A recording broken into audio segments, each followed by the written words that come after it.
Quite a few years ago, when we were living in our old house, we had purchased a new house up the block and we were renovating it, the house that we currently live in. And rather than building a deck and then going out later for the next year and buying a sukkah, I figured I'm going to go to the local sukkah store, figure out what size sukkah I want, and then build the deck based on that. So I did that. I was very excited about it.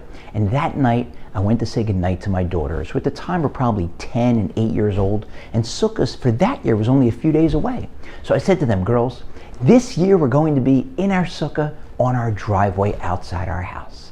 But next year, where are we going to be? Meaning in our new sukkah, up the block.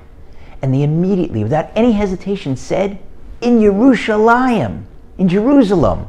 Of course. Because we say all the time, L'shana haba b'Yerushalayim, next year in Jerusalem. We don't say next year up the block. So I felt like a fool. But I realized a number of years later that as ridiculous as it sounds and as accidental as it was, I may not have been totally off base.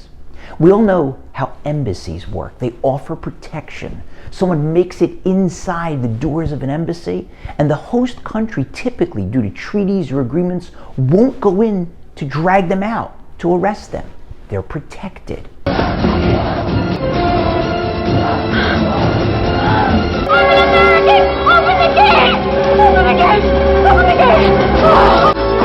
Back up from the gate!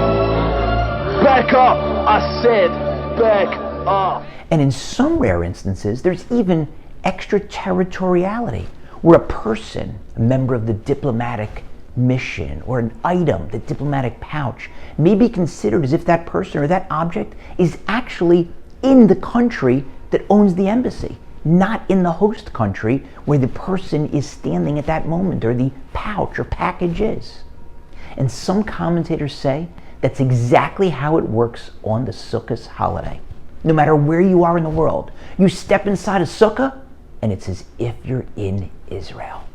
Now, I don't want to get a bunch of voicemails and texts and emails and WhatsApp messages and owls through my window asking me, how could you suggest that people don't have to go to Israel? I'm not suggesting that. Of course you should go to Israel. You should go for sukkahs. You should go any times throughout the year, early and often, whenever you can get there. Visit, and if you can, then live there. But if you can't make it to Israel for sukkahs, then at least consider that when you step into a sukkah, your own, your friends, your neighbors, you're stepping onto holy ground. It's like getting off the plane in Tel Aviv. That ground, even if it's the grass of your backyard, or the wood or composite of your deck, it's holy land.